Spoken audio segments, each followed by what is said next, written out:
Good morning, friends. I welcome you all in CA Inter Cost and Management Accounting classes. This is your class number 9 and I hope कि आपने पीछे की 8 classes देख ली हैं बच्चे. अगर नहीं देखी है तो प्लीज़ एक बार उन्हें जरूर देख लीजिएगा सो दैट आपको आज की क्लास अच्छे से समझ में आ सके. बच्चे आज हम थ्योरेटिकली पॉइंट ऑफ व्यू से इस चैप्टर को कंप्लीट कर लेंगे. आगे की जो 4 से 5 क्लासेस होगी मैं उनमें सिर्फ और सिर्फ आपसे प्रैक्टिकल क्वेश्चंस डील करूंगा. प्रैक्टिकल क्वेश्चंस के लिए मैंने आपको कुछ नोट्स दिए हैं, कुछ अदर नोट्स भी मैं आपको आपके टेलीग्राम चैनल पर सेंड कर दूंगा. बच्चे क्वेश्चंस आपने बहुत ध्यान से करने हैं. ठीक है, हमने थ्योरेटिकली कंसेप्ट्स को कवर कर लिया है. अब हम क्वेश्चंस देखेंगे कि एग्जाम में किस तरह के क्वेश्चंस हमें देखने को मिल सकते हैं. एक नई तरह के क्वेश्चन को हम किस तरह डील करेंगे, क्योंकि बच्चे आईसीआई के एग्जाम है. ये तो है नहीं कि आपको वही रटे रटाए पैटर्न पे क्वेश्चन मिलेंगे. नहीं, कुछ नए क्वेश्चन भी आपको देखने को मिलते हैं. अगर आप पीछे के 4-5 सालों के आरटीपीज उठा के देखेंगे तो आपको पता चल जाएगा कि आईसीआई के माइंड में क्या चलता है, वो किस तरह के क्वेश्चंस आपको दे सकता है. एग्जाम में देता है नहीं देता वो एक सेपरेट थिंग है, लेकिन आरटीपीज में बहुत अच्छे क्वेश्चन कई बार देखने को मिले हैं.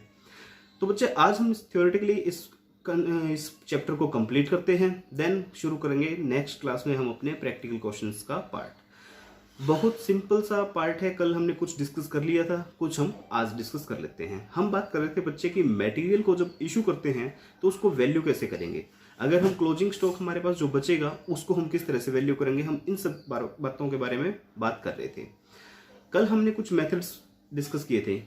First in first out, simple average, नहीं सिंपल एवरेज कल नहीं किया था, लास्ट इन फर्स्ट आउट किया था, और एक स्पेसिफिक कॉस्ट मेथड. मैंने 3 मेथड आपके साथ डिस्कस किए थे. बिल्कुल सिंपल मेथड थे. आई होप आपने पढ़े होंगे, आपको आसानी से समझ में आ गए होंगे.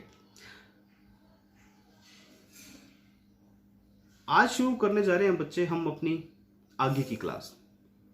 चलिए देखिए, आज हम बात करेंगे एवरेज प्राइस मेथड्स के बारे में. एवरेज प्राइस मेथड्स क्या बच्चे? एवरेज का मतलब क्या? एवरेज का मतलब बच्चे कि मैं अगर सिंपल शब्दों में बात करूं, एवरेज का मतलब क्या? अगर एक हाई है और एक लो है तो इनको एक लेवल पे ले आना, इसको बोलते हैं एवरेज. तो एवरेज का मतलब क्या हुआ? मैंने कहा कि मैंने कुछ रॉ मटेरियल है अलग अलग रेट्स पे खरीदा है. ठीक, क्योंकि हम रॉ मटेरियल की बात करें तो रॉ मटेरियल के कंटेक्स्ट में बात कर लेते हैं. मैंने कहा कि मैंने कुछ मटेरियल 50 रुपीज़ के रेट से खरीदा है और कुछ मटेरियल मैंने 60 रुपीज़ के रेट से खरीदा है. तो मैंने एवरेज किस रेट से खरीदा बच्चे? प्लस में करके 2 डिवाइड बाय 2 कर दो, ये कितना आ जाएगा? 55. कि ये मैंने ऑन एन एवरेज 55 रुपीज़ के रेट से हमारे रॉ मटेरियल को परचेज किया है.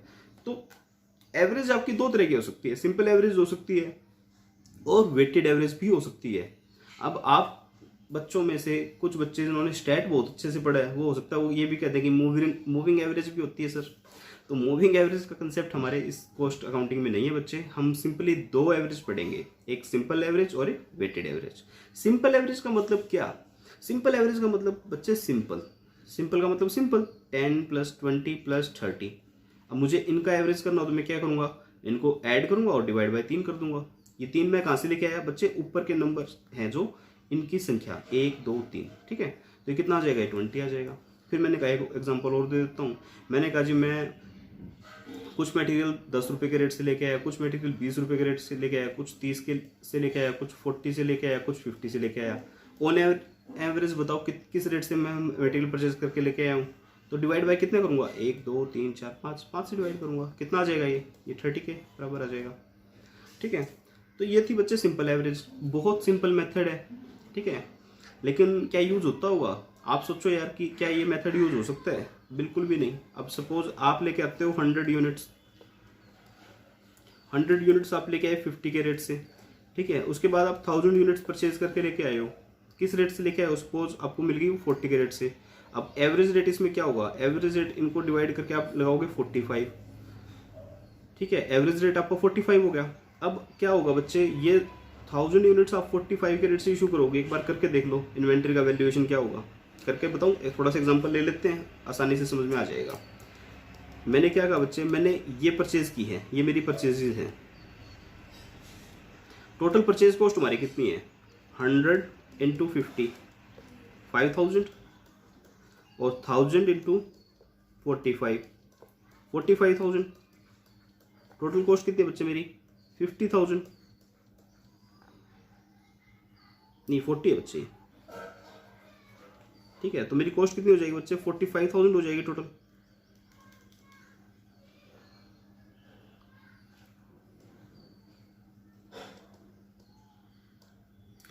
अब 45 मेरी कॉस्ट आ जाती है तो बच्चे मैं अब मटेरियल मुझे इशू करना है तो मैं किस रेट से इशू करूंगा? मैंने कहा कि मैं ऑन एन एवरेज किस रेट से इशू करूंगा बच्चे? 45 से करूंगा। सिंपल एवरेज तो मेरी 45 हुई ना। तो अब देखो 100 यूनिट्स इशू करूंगा वो भी 45 के रेट से। कितने की इशू होंगी? 4500 की। और 1000 यूनिट्स इशू करूंगा वो भी 45 के रेट से। वो कितनी हो जाएगी? 45,000 की। अब आपकी मटेरियल इशू कॉस्ट कितनी आ जाएगी? 49,500। आपने परचेज कितना किया? 45,000। ओवर स्टेट हो गया ना बच्चे ये तो क्या ओवर स्टेटमेंट अलाउड है? नहीं। तो ये मेथड बच्चे थ्योरेटिकल है, आपका प्रैक्टिकली ये मेथड यूज नॉर्मली नहीं होता। ठीक है। उसके बाद आता है बच्चे वेटेड है। अच्छा, इसके एडवांटेज डिसएडवांटेज बता रखे हैं। एडवांटेज डिसएडवांटेज क्या है बच्चे? एडवांटेज क्या है? सिंपल है, बिल्कुल सिंपल है यार। कुछ भी 4 रेट्स को लो, डिवाइड कर दो, एवरेज निकल जाएगा, उसी रेट से इशू कर दो मटेरियल। तो सिंपल है। स्टेबल, अगर प्राइस स्टेबल है आपके, बिल्कुल मतलब स्टेबल चल रहे हैं अभी 49, 49.50 इस तरह से प्राइस चल रहे हैं, ज़्यादा उसमें अप डाउन नहीं है, तो आप यूज कर सकते हो, कोई दिक्कत वाली बात नहीं है। लेकिन ज़्यादा अगर फ्लक्चुएशन है तो आप इस मेथड को यूज नहीं कर पाओगे। डिसएडवांटेज क्या है बच्चे? Does not provide right stock valuation. ये मैं आपको भी मैंने एग्जांपल से बता दिया कि स्टॉक वैल्यूएशन आपकी सही नहीं हो सकती। When price of material fluctuated and the entity choose to customise the other quantity in this situation, price under this method may differ substantially from the current market price। ये एक ही बात है बच्चे जो बता रहे हैं, मैंने आपको इसको एग्जांपल के थ्रू बता दिया। तो डिसएडवांटेज भी है, एडवांटेज है बच्चे, सिंपल है। ठीक है। उसके बाद आता है वेटेड एवरेज प्राइस मेथड। ये थोड़ा सा टेक्निकल है, ये थोड़ा सा साइंटिफिक मेथड है। ये कहता है जी देखो, आप वेट्स दो। वेट्स का मतलब आपने जो क्वांटिटी जिस प्राइस पे खरीदी है, ठीक है, आप उस क्वांटिटी को भी कंसीडर करो। सिंपल एवरेज में हम क्वांटिटी कंसीडर नहीं कर रहे थे। वेटेड एवरेज में कहता है कि आप क्वांटिटी भी तो सर कंसीडर कीजिए ना, क्योंकि क्वांटिटी भी तो मैटर करेगी। तो ये कहते हैं जैसे आपने इसका एग्जांपल ले लो, इसका एग्जांपल ले लेते हैं हम। इसने कहा जी 200 यूनिट्स हमने परचेज की एट द रेट ऑफ 10। तो मैंने क्या लिखा? मैंने लिखा 200 इंटू 10 इज इक्वल टू 2000। ठीक है। ये क्या आ गई? वैल्यू। और ये क्या है बच्चे? यूनिट्स है।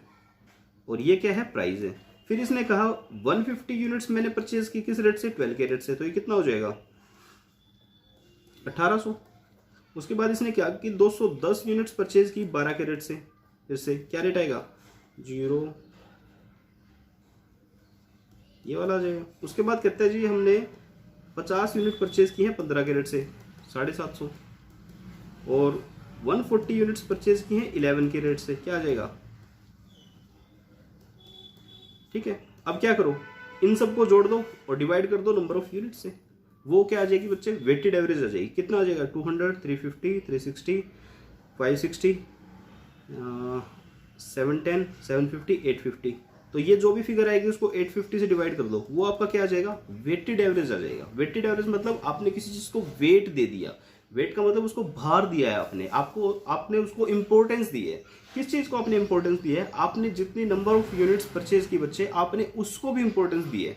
सिंपल एवरेज की ये कमी थी, ये डिसएडवांटेज था कि देखो हमने 1 यूनिट खरीद के लेके आए 60 रुपए पे, और 1000 यूनिट्स हम परचेज करके लेके आए मान लो 50 रुपीज पे। तो इसने तो कह दिया 55 का रेट लगा दो, लेकिन ये तो गलत होगी ना बच्चे वैल्यूएशन। आपने इसको तो कंसीडर ही नहीं किया। लेकिन वेटेड एवरेज कहता है जी इसको भी कंसीडर करो। इसको कंसीडर कर लोगे तो क्या होगा? ये जो ओवर वैल्यूएशन वाली आपकी आ रही थी ना दिक्कत, ये नहीं आएगी। तो ये सिंपल सा बच्चे वेटेड एवरेज मेथड था। प्रैक्टिकल क्वेश्चन हम करेंगे इसके ऊपर, तो इसके मतलब ज़्यादा डिस्कस एक बार नहीं कर रहे इसको। वही एडवांटेज डिसएडवांटेज है कि मेथड साइंटिफिक है, सिंपल भी है, कोई ज़्यादा मुश्किल भी नहीं है। ठीक है। प्राइस फ्लक्चुएशन को आसानी से हैंडल कर सकता है। ठीक है। Issue price need not to be calculated for each issue unless new lot of material is received. आपको जब तक मटेरियल नया लॉट रिसीव नहीं होगा तब तक आप वही प्राइस पे कैलकुलेशन कर सकते हो, बार बार प्राइस बदलने की जरूरत नहीं पड़ती। ठीक है। कैसे तो मैंने बताया ना कि एक बार वेटेड एवरेज निकाल लिया, मटेरियल इशू उसी रेट पे करते रहेंगे, जब नया लॉट आएगा फिर नया वेटेड एवरेज लगा लेंगे, क्योंकि क्वांटिटी नई आ गई ना बच्चे, नई क्वांटिटी नई वैल्यू नई बातें। डिसएडवांटेज क्या है? Material cost does not represent actual cost price and therefore a profit or loss will arise out of such a pricing method. कहता है जी एक्चुअल कॉस्ट नहीं बताएगा। एक्चुअल कॉस्ट किस लिए नहीं बताएगा बच्चे? क्योंकि ये एवरेज कर देता है। एवरेज कर देता है तो क्या एवरेज प्राइस हमारा एक्चुअल प्राइस है? नहीं, हमारा प्राइस तो कुछ और होता है। भाई मैंने 60 में परचेज किया, 50 में परचेज किया और मैं इशू कर रहा हूँ 55 पे, तो क्या वो हमारा एक्चुअल प्राइस है? 55 तो एक्चुअल प्राइस नहीं है बच्चे, और एक्चुअल प्राइस नहीं है तो आपका कुछ ना कुछ प्रॉफिट लॉस आएगा, और वो प्रॉफिट लॉस बच्चे क्या होगा? नोशनल होगा, नोशनल इन नेचर होगा। It may be difficult to compute since every time lot received would require recomputation of issue price. हाँ जी, ये करना पड़ेगा। जितनी बार भी आप माल परचेज करोगे आपको उतनी ही बार ये वेटेड एवरेज कैलकुलेट करना पड़ेगा, तो थोड़ा सा कंबरसम हो जाता है, डिफिकल्ट हो जाता है। लेकिन बच्चे डिफिकल्टी के लिए हम क्या ये कह दें कि ये काम ना करो? अगर कोई काम डिफिकल्ट है तो मैं बोल दूं कि ये काम मत करो? नहीं। तो ठीक है भाई, अकाउंटेंट्स के लिए होता हो मुश्किल, हमारे चार्टर्ड अकाउंटेंट्स के लिए कुछ मुश्किल नहीं है, हम तो ये टिप्स पे कैलकुलेट करके बता देंगे। ठीक है, कंपनी वालों को बोलो कि चार्टर्ड अकाउंटेंट्स को मौका दें, ठीक है, सो दैट कि हमें भी अच्छी जॉब मिले और आपका भी काम अच्छा हो। ठीक है, चलिए बच्चे आगे आइए, मार्केट प्राइस मेथड। अब थ्योरेटिकली बातें हैं यार, बस ठीक है, कभी एग्जाम में हो सकता है 1-2 मार्क्स में आपसे पूछ ले, 5 मार्क्स का क्वेश्चन है थ्योरेटिकल और आपको 2 हिस्सों में तोड़ के दे दे, 2 मार्क्स 3 मार्क्स, तो हो सकता है कभी एक आधा क्वेश्चन आपको देखने को मिल जाए। वैसे मतलब फ्रिक्वेंटली ये क्वेश्चंस नहीं पूछे जा रहे, लेकिन पता होना चाहिए यार कि ऐसी चीजें होती है, पता आपको सब कुछ होना चाहिए। देखो चार्टर्ड अकाउंटेंट्स बनने जा रहे हो तो आपको नॉलेज तो बहुत अच्छी होनी चाहिए, आपकी नॉलेज की वैल्यू है बच्चे। आप मार्केट में निकलेंगे, कोई आपकी डिग्री नहीं देखता, आपकी नॉलेज चेक की जाती है। जब जॉब करोगे ना, आप वहाँ पे काम करके दोगे अपने एम्प्लॉयर को, वो उस काम की वैल्यू है बच्चे। डिग्री तो ठीक है, डिग्री के बेस पे तो आपको जॉब मिलेगी, तो नॉलेज अपनी स्ट्रॉन्ग रखेगा। Replacement price method, replacement price method का मतलब क्या हुआ बच्चे? आप अपने स्टॉक को उस रेट पे इशू कीजिए, उस रेट पे वैल्यू कीजिए जिस जो करंट मार्केट प्राइस। रिप्लेसमेंट का मतलब क्या? मेरे पास एक चीज है, मेरे पास सपोज क्या है बच्चे, अरे माउस कहाँ गया आज? माउस गायब। चलो बच्चे, माउस मेरा गायब हो गया, मैं माउस ही दिखाने वाला था आपको, ठीक है, क्योंकि मेरी टेबल पे वही रहता है। ये पेन भी है बच्चे, स्टाइलस है। मैं कहता हूँ आज ये पेन मैंने जब परचेज किया, इसकी प्राइस थी बच्चे 100 रुपीज़, ठीक है, स्टाइलस है बच्चे, ये पेन नहीं है कोई। 100 रुपीज़ का ये पेन मैंने परचेज किया, ठीक है। आज लेकिन इसकी मार्केट में प्राइस हो गई है 120, तो ये कहते हैं जी आप रिप्लेसमेंट प्राइस पे ही उसको वैल्यू करोगे इशू के लिए, ठीक है। आज उसकी मार्केट में प्राइस होगी 80, तो आप उसको 80 पे ही प्राइस करोगे। थोड़ा सा रियलिस्टिक एग्जांपल है बच्चे, क्यों? क्योंकि देखो मार्केट में जो प्राइस चल रहा है, मार्केट के प्राइस के अकॉर्डिंग आपका प्रोडक्ट जो होगा वो हो जाएगा वैल्यू। मार्केट प्राइस है 80, तो आपका मटेरियल की कॉस्ट 80 हो जाएगी, और अगर मार्केट प्राइस है 120 तो 120 हो जाएगी। आपने चाहे इसे 100 रुपये में परचेज किया हो, अगर मार्केट में प्राइस 80 है तो आपको 80 का प्राइस देना पड़ेगा, 120 है तो 120 का प्राइस आप लगा सकते हो। तो रिप्लेसमेंट प्राइस मेथड इस चीज को आपको बताता है। क्या कहता है ये? Replacement price defined as the price at which it is possible to purchase an item.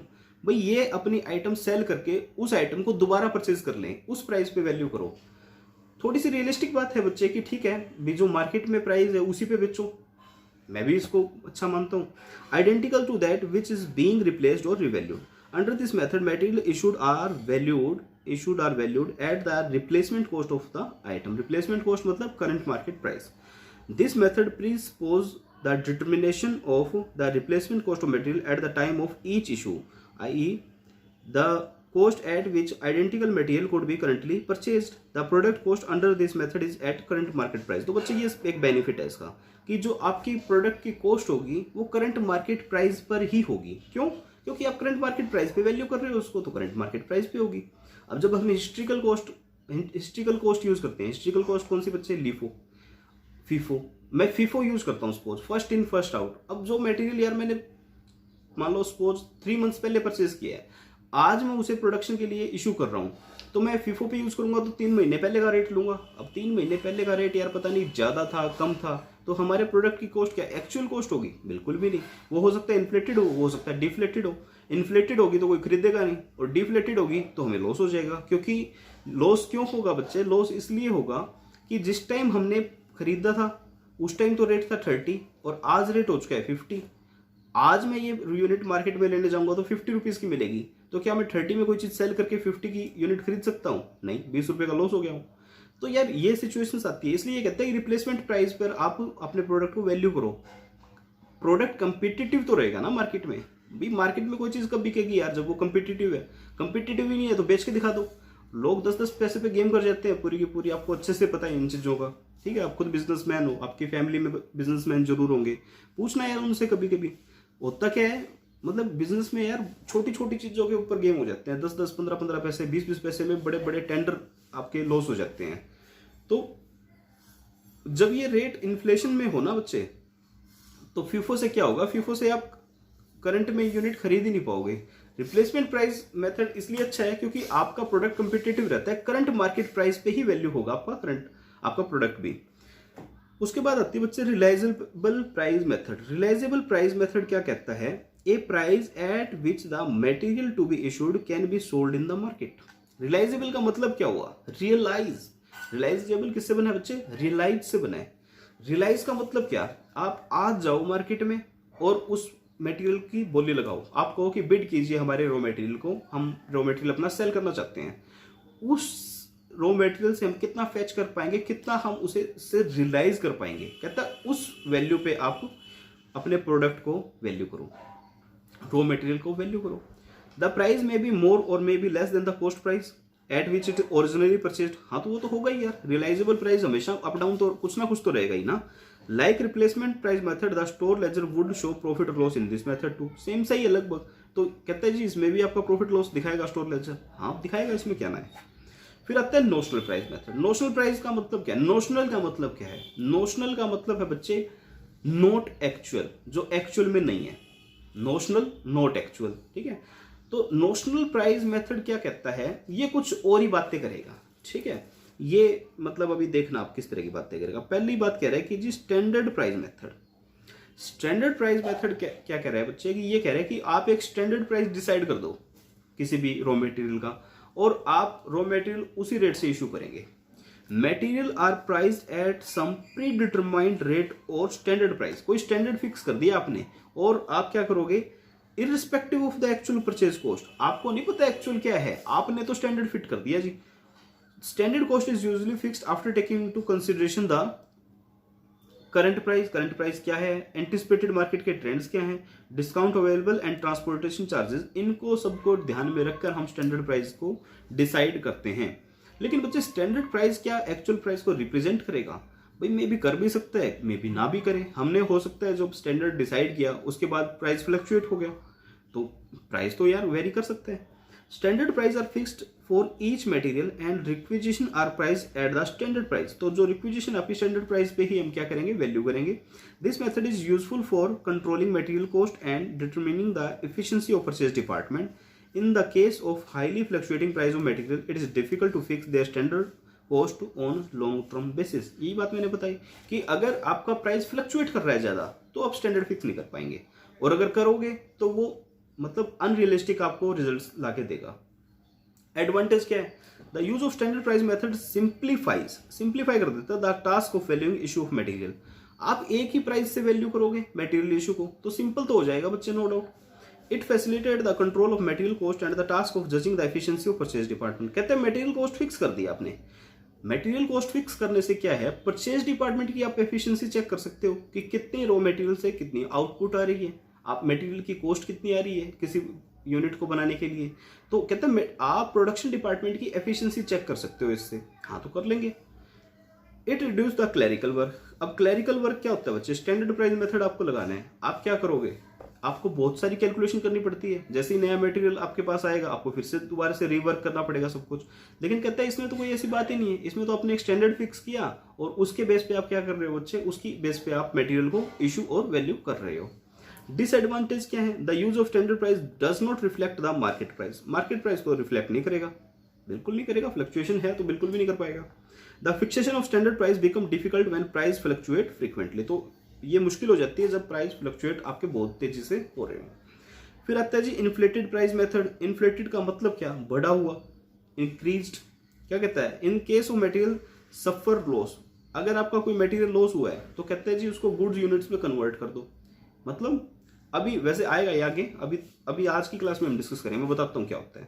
भाई आपने 1000 यूनिट्स परचेज की, कितनी रुपीज की, सपोज 90,000 की, ठीक है। अब आपके पास अभी यूनिट्स पहुंची सपोज, ठीक है, या फिर आपके पास जो स्टोर में थी आपके पास 900 यूनिट्स की बची, बाकी की 100 यूनिट्स कहाँ गई, चूहों ने खा ली, नॉर्मल है, हमारे गोडाउन में बहुत सारे चूहे हैं, वो चूहों ने 100 यूनिट्स खा ली, ठीक है, नॉर्मल वेस्ट है, मैं एब नॉर्मल नहीं मान रहा बच्चे, एब नॉर्मल नॉर्मल का भी कंसेप्ट बताता हूँ मैं आपको। तो ये कहते हैं जी ये जो 90,000 कॉस्ट है ना आपकी, ये 900 यूनिट्स की ही है, ठीक है। इसका मतलब क्या है, आपका प्राइस 100 रुपीज़ है, जबकि मैंने परचेज क्या किया था बच्चे, एट द रेट ऑफ 90 किया था, तो बस ये इन्फ्लेटेड प्राइस हो गया, ठीक है, हमने प्राइस को बढ़ा दिया यूनिट्स को कवर करने के लिए। In case material suffer loss in weight due to the natural or climate factor evaporation, the issue price of material is inflated to cover the losses। तो ये नेचुरल कैलेमिटीज के कारण अगर आपका प्रोडक्ट कम हो जाता है, ठीक है, इवेपोरेट हो जाता है, पेट्रोल है, डीजल है, ये क्या होता है बच्चे, उड़ जाते हैं, खुला छोड़ दो उड़ जाएंगे, ठीक है। तो ये कहता है कि अगर इस तरह का आपका कोई लॉस है, तो जितनी आपकी क्वांटिटी नॉर्मल बचती है, आप उसी, ये वैल्यू जो है आपकी परचेज प्राइस है, आप उन्हीं के ऊपर डाल दो। तो मैंने ये चूहे की बात करी, मैं नेचुरल मान रहा हूँ यार, ठीक है, इसको सीरियसली मत लेना कि कभी कहोगे चूहे वाला तो हम नॉर्मल लेंगे ना। बता रहा था कि अगर 1000 यूनिट्स आपके पास है और आपके पास किसी कारण से 900 यूनिट्स ही नॉर्मली बचती हैं, तो आप क्या करोगे बच्चे, ये 90,000 कॉस्ट इन 900 यूनिट्स पे चार्ज कर दोगे, ठीक है। Reissue price method, reuse price method, ये क्या कहता है, when material are rejected and returned to the store or a processed material is put to some other use, then for the purpose it is meant, then such material are priced at a rate quite different from the price paid for them originally। There is no final procedure for valuing use of material। कहता है कोई procedure है नहीं, तो procedure ही नहीं है तो यार हम क्या पढ़ेंगे इस चीज़ को। तो कहता है कोई भी रीयूज प्राइस मेथड भी हम इसके ऊपर लगा सकते हैं। थ्योरेटिकली बात ज़्यादा थी बच्चे, एक वेटेड एवरेज मेथड को छोड़ के मुझे इसमें कुछ भी इंपॉर्टेंट नहीं लगा। एक वेटेड एवरेज और सिंपल एवरेज के बीच में क्या डिफरेंस है, और वेटेड एवरेज मेथड क्या होता है, किस तरह से अप्लाई करते हैं, वो एक इंपॉर्टेंट है। आपके प्रैक्टिकल क्वेश्चंस में आपको देखने को मिल जाएगा। प्रैक्टिकल क्वेश्चंस तो बच्चे शायद आपको सिंपल एवरेज के भी देखने को मिल जाए एक आध, लेकिन वेटेड एवरेज आपका इंपॉर्टेंट है, आपके अकाउंटिंग परस्पेक्टिव से भी इंपॉर्टेंट है, फाइनेंशियल मैनेजमेंट परस्पेक्टिव से भी इंपॉर्टेंट है। हो सकता है अगर आपने ये सब्जेक्ट्स कर लिए हो तो आपको ये वेटेड एवरेज मेथड देखने को मिल गया हो। +2 में भी आप करते थे वेटेड एवरेज मेथड ऑफ कौन सा, इंटरेस्ट ऑन कैपिटल आप निकालते थे, कैलकुलेट करते थे जब इंटरेस्ट ऑन कैपिटल, तो आप वेटेड एवरेज मेथड यूज करते थे, होता था ना बच्चे, याद होगा। अरे क्या सर, ये तो दिन रात का काम हमारा वेटेड एवरेज निकालना, आप ऐसे इतना टाइम लगा रहे हो, है ना। उसके बाद आती है बच्चे valuation of return and shortage. ये 3-4 पेजेस में बच्चे आपको दिया गया है। मैं आपको एक थंब रूल बताता हूं बच्चे। 2 तरह की हमारे लॉस होते हैं, मैं लिख के बता दूं आपको। देखिए बच्चे, हमारा कोई भी लॉस हो सकता है, लॉस कह लो, थेफ्ट, कुछ भी कह लो, या किसी भी तरह का हमारा लॉस है, ये 2 तरह का हो सकता है। किस किस तरह का, एक तो होता है बच्चे नॉर्मल, और एक होता है एब नॉर्मल। अब ये नॉर्मल और एब नॉर्मल का क्या कंसेप्ट है। नॉर्मल का है बच्चे कि रूटीन नेचर होता है ये, ठीक है। एब नॉर्मल का मतलब जो रूटीन नहीं है, नहीं होता। भाई एक बिल्डिंग बन रही थी, बिल्डिंग को बना रहे थे और बिल्डिंग की छत गिर गई बनाते हुए, बताओ नॉर्मल लॉस है या एब नॉर्मल लॉस है। अगर आप कह रहे हो कि नॉर्मल लॉस है, तो बच्चे मुझे एक चीज बताइए, क्या बिल्डिंग की छत गिरना नॉर्मल प्रोसेस है। आप बिल्डिंग बनाते हो, छत गिर जाती है, ठीक है, आप इतने गंदे आर्किटेक्ट हो, नहीं, ऐसा नहीं होता ना बच्चे। तो ये एब नॉर्मल लॉस है बच्चे। आप बिल्डिंग की छत लगा रहे हो और छत गिर गई है, तो लॉस है, एब नॉर्मल लॉस है। छत हर बार नहीं गिरती। आप घर से निकले बाइक लेके, गाड़ी लेके, सीट बेल्ट नहीं लगाई बच्चे आपने, और आगे पुलिस वाला मिल गया, आपका चालान कर दिया, नॉर्मल है। नॉर्मल आपका चलान हो ना, नहीं ना, ऐसी चीजें नॉर्मल नहीं होती। आपका हर रोज थोड़े ना चलान होता है कि आप जैसे ऑफिस के लिए निकले, सामने पुलिस वाले भैया बैठे हैं, वो कहते हैं आओ सर आपकी वेट कर रहा था, आज तो लेट हो गए, आप चलान कर देते हैं आपका। ऐसा तो नहीं होता ना। कभी साल 6 महीने में एक बार आपका चलान होता है। बच्चे मैं 30 ईयर्स की एज का हो चुका हूँ, 30 ईयर में आज तक मेरा एक बार तो एक्टिवा पे हेलमेट के लिए चलान हुआ था, मैं हेलमेट नीचे पाँव में रख के चला रहा था, और एक बार बच्चे मेरा सीट बेल्ट के लिए चलान हुआ था। तो 30 ईयर्स की एज में मेरा 2 बार चलान हुआ है, ठीक है, वो भी 100 रुपीज़ का हुआ था बच्चे, महंगे वाला नहीं हुआ, वरना मैं तो गरीब आदमी मारा जाता, ठीक है। तो बच्चे वो क्या मेरा चलान होना नॉर्मल है। अब गाड़ी तो बच्चे मैं 5 साल से चला रहा हूँ, रूटीन चला रहा हूँ, ऑफिस भी जाता हूँ, बाकी काम भी करता हूँ मैं, तो क्या ये नॉर्मल मान लूँ मैं? नॉर्मल नहीं होता बच्चे। जो रूटीन का नहीं है वो एब नॉर्मल है। नॉर्मल क्या होता है फिर? नॉर्मल तो फिर तो नॉर्मल कुछ होता ही नहीं है आपका। नॉर्मल क्या होता है सोचिए।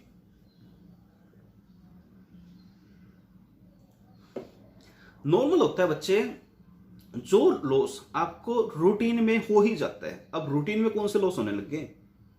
आप बच्चे मटेरियल परचेज करके लेके आते हो, ठीक है, आपने परचेज की, आपने कोई चीज परचेज की, सपोज 1000 लीटर, और ये आपके पास 50 लीटर कम हो गई है, 950 आपके पास पहुंचती है।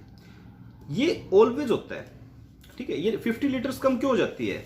50 लीटर कम इसलिए हो जाती है बच्चे, बहुत दूर से सामान आ रहा है, ठीक है, ट्रांसपोर्टेशन में लीकेज हो गया, ब्रेकेज हो गया, किसी भी कारण से ये 5%। मैं ये नहीं कह रहा कि ये स्टैंडर्ड है, मैं ये कह रहा हूं कि ऐसा हो सकता है कि नॉर्मली हो तो ये भी सकता है कि 1000 ऑर्डर करे, 1000 ही हमारे पास सही सलामत पहुंचे, लेकिन हम मानते हैं कि 50 यूनिट्स तक का लॉस हमें हो जाता है। हमारे बिजनेस में ऐसा ही होता है कि हम जो भी यूनिट्स ऑर्डर करते हैं, हमारे तक जब वो पहुंचती है तो कहते हैं जी हमारा है ना थोड़ा सा लॉस हो जाता है उसमें, 50 यूनिट्स का तो हमारा लॉस हो ही जाता है। तो बच्चे इसको बोलेंगे नॉर्मल लॉस, ठीक है। ट्रीटमेंट क्या है, ट्रीटमेंट की बात कर लेंगे। मैं तो एक बार नॉर्मल एबनॉर्मल बता रहा हूं। तो नॉर्मल इन द सेंस जो रूटीन इन नेचर है आपका, वो तो होएगा जी, आप उसको अवॉइड नहीं कर सकते, ठीक है। अब आप सामान लेके आ रहे हो कहीं से, 50 यूनिट्स अगर आपकी कम हो रही है, आप चाहे कुछ भी कर लो, आप उसको अवॉइड कर ही नहीं सकते, तो वो नॉर्मल है, ठीक है। एबनॉर्मल क्या हुआ? एबनॉर्मल ये हुआ बच्चे, आपने 1000 यूनिट्स ऑर्डर की। एबनॉर्मल लॉस क्या होगा बच्चे? एबनॉर्मल लॉस कौन सा होगा? आप देखिए, हमने यूनिट्स कितनी परचेज की? 1000। अब ये ट्रक वाला आ रहा था बेचारा, ठीक है, ट्रक बना देते हैं छोटा सा बच्चे, ये ट्रक वाला आ रहा था हमारा, ड्राइंग बहुत बुरी है बच्चे, ड्राइंग के ऊपर मत जाना हमारी। ट्रक वाला आ रहा था, ये बेचारा किसी होटल पे खाना खाने के लिए रुका, और पीछे से यहाँ से कुछ बंदे आए और यहाँ से कुछ सामान उठाकर ले गए। हमारे पास जब ये पहुंचा तो बच्चे ये 400 यूनिट कम था, और हमारे पास कितना पहुंचा? 600 यूनिट्स। तो क्या बच्चे ये 400 यूनिट्स कम होना हमारा नॉर्मल है? 400 यूनिट्स अगर हर बार कम होएगी बच्चे, तो हम बिजनेस कैसे करेंगे यार? नॉर्मल तो नहीं है। और बताते हैं, गाड़ी आ रही थी रास्ते में और पलट गई, ठीक है, ये 1000 यूनिट्स में से 800 यूनिट्स वेस्ट हो गई हमारी, खराब हो गई, डिफेक्ट हो गई, टूट गई, तो हमारे पास कितनी पहुंची? 200 यूनिट्स ओनली। तो क्या बच्चे ये 200 यूनिट्स पहुंचना नॉर्मल है? नहीं, ये नॉर्मल नहीं है, ये एबनॉर्मल है। एबनॉर्मल मतलब जो कभी कभी होता हो, ठीक है। तो हम क्या करेंगे यार? अब बात करते हैं ट्रीटमेंट की। ट्रीटमेंट कैसे होगा? ट्रीटमेंट मैं आपको एक एग्जाम्पल के थ्रू समझाता हूं। ये है बच्चे मेरा एग्जाम्पल। हमने यूनिट्स परचेज की, यूनिट्स परचेज्ड, कितनी परचेज की बच्चे? हमने यूनिट परचेज की 1000 यूनिट्स, हमने यूनिट्स 1000 परचेज की एट द रेट ऑफ 100 लगा लो, ठीक है, 100 रुपीज़। फिर मैं कहता हूँ जी मेरा नॉर्मल लॉस, मेरा कुछ नॉर्मल लॉस हो जाता है, कितना? 50 यूनिट्स का। रेट नहीं बताऊंगा मैं कुछ भी। फिर मैं कहता हूँ कि loss due to theft in transit, रास्ते में ही चोरी हो जाती है बच्चे, ट्रक में से चोरी हो जाती है बच्चे, बेचारे ड्राइवर खाना वाना खाने के लिए रुकते हैं और पीछे से उनके कई बार ट्रक में से चोरी हो जाती है। या फिर हो सकता है वो रैशली चला के आ रहा हो, गड्ढे वाला रोड है, ऐसे उछलता उछलता ट्रक आ रहा है और पीछे से 2-3 आइटम, 2-3 हमारे कंटेनर उछल के रोड पे गिर गए। मैंने एक बार खुद ने देखा था बच्चे, सिलेंडर से भरा ट्रक जा रहा था, सिलेंडर होते हैं ना ये अपने एलपीजी वाले, और एक बहुत बड़ा ब्रेकर था, और जैसे ही वो मतलब ट्रक थोड़ा सा रैशली आया, वो ऐसे गया ना, 2 सिलेंडर उछल के, और जो साइड में गड्ढा था उसमें जा गिरे। ट्रक वाले को शायद दिखा भी नहीं क्योंकि उसने रोका नहीं। तो मैं तो रोड क्रॉस करने के लिए वहां पे खड़ा था, जब मैंने देखा उसको, तो वो 2 सिलेंडर उसके भरे हुए गिर गए। तो वहां पे जो लोग थे लोकल्स, वो उठा के ले गए। तो वो लॉस नहीं है क्या? लॉस है क्या? हर बार ऐसे सिलेंडर गिर के जाता है वो? अगर हर बार ऐसे गिर के जाएगा बच्चा, तो उसको जॉब से निकाल दिया जाएगा। हो सकता है कभी कभार लॉस हो जाए। अब हम उसको चिल्ला चिल्ला के कहेंगे ओए सिलेंडर ले जा, सिलेंडर ले जा, तो क्या होगा? वो गांव वाले मेरे को मारेंगे जो लोकल्स थे, ठीक है। तो ऐसे लॉस हो जाता है यार, कोई बड़ी बात नहीं है। तो ये एबनॉर्मल लॉस है, लेकिन रूटीन का नहीं है, ये कभी कभी हो जाता है। तो loss due to theft in transit कहते हैं जी 300 यूनिट्स, ठीक है। अब कहते हैं जी value material, value the material. बताइए सर कैसे करेंगे इसको? है तो बहुत आसान, किस तरह से हम इसको वैल्यू करेंगे? कैलकुलेटर तो बच्चे आज नहीं है, चलो कोई बात नहीं, देखते हैं। तो देखो बच्चे, हमने कितने यूनिट्स परचेज की, हमने यूनिट्स परचेज की 1000 और हमारा नॉर्मल लॉस कितना बच्चे, सबसे पहले उसमें से नॉर्मल लॉस घटा दो। ठीक है, नॉर्मल लॉस हमने घटा दिया 50 यूनिट्स। इसका मतलब नॉर्मली हमारे पास 950 यूनिट्स ही बचती है। ठीक है, ठीक है, हमारे पास नॉर्मली 950 यूनिट्स ही हमारे पास रिसीव होती हैं। और कॉस्ट क्या है बच्चे हमारी 950 यूनिट्स की, 1000 यूनिट्स इंटू 100, 1 लाख रुपीज। तो हम क्या कहेंगे, हम कहेंगे सर मेरा नॉर्मल रेट क्या है, नॉर्मल यूनिट का रेट क्या होगा। नॉर्मल रेट बच्चे ये इस तरह से निकल के आएगा, हम कहेंगे जी जो 1 लाख रुपीज कॉस्ट है ना, ये 950 यूनिट्स की है, तो अब जो प्राइस आएगा वो मेरा नॉर्मल रेट होगा बच्चे। ठीक है, एक बार कैलकुलेटर नहीं है बच्चे, मैं मंगवाता हूँ किसी से, ये कैलकुलेट कर लेंगे। अब बात आती है एबनॉर्मल लॉस कितना है। एबनॉर्मल लॉस है बच्चे, इसने लिख के दिया है कि एबनॉर्मल लॉस कितना है आपका, 300 यूनिट्स का है।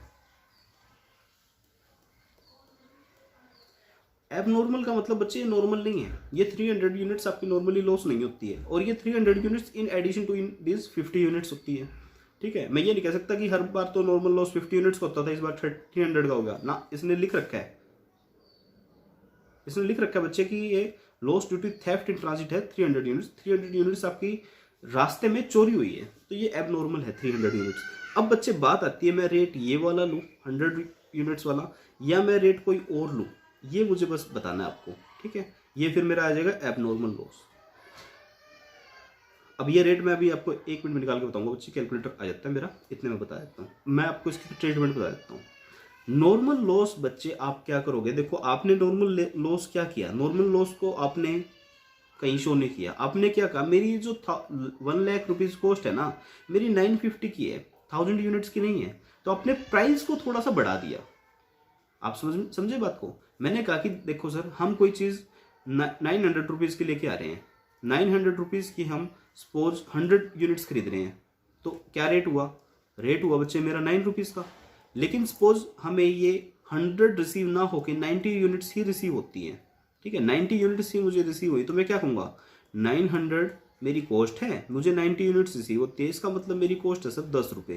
तो मैंने क्या किया बच्चे, मैंने इस नॉर्मल लॉस को प्राइस में एडजस्ट कर लिया।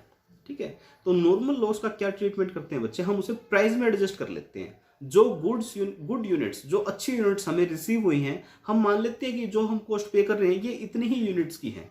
मेरे केस में क्या हुआ, 1000 यूनिट्स परचेज करके लेके आए, लेकिन हमें रिसीव कितनी होती है बच्चे 950, तो मैं मान लूंगा कि ये जो 1 लाख मेरी कॉस्ट है ना, ये 950 यूनिट की ही कॉस्ट है, 1000 की नहीं है। तो बच्चे वो हो जाता है रेट में एडजस्ट। ठीक है, इसको बोल देते हैं हम adjusted rate. Adjusted rate, adjusted rate किसके लिए बच्चे, adjusted rate for normal loss, हमने नॉर्मल लॉस के लिए एडजस्ट कर लिया। अब बात करते हैं एबनॉर्मल यूनिट्स की। एबनॉर्मल लॉस हुआ 300 यूनिट्स का। अब मैं क्या ये कह दूं कि ये 100 रुपीज के हिसाब से हुआ ना, गलत है बच्चे, मैं इसको 100 के हिसाब से नहीं कह सकता, मैं यहाँ पे लूंगा बच्चे एडजस्टेड रेट।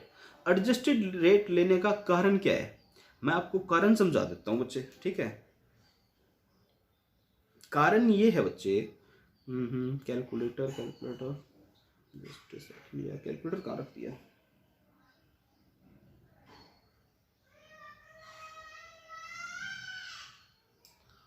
कैलकुलेटर कहाँ रख दिया, चलो देखते हैं बच्चे, 1 मिनट, कैलकुलेटर आ जाता है यार, कैलकुलेटर मैं रखना भूल गया यहाँ पे।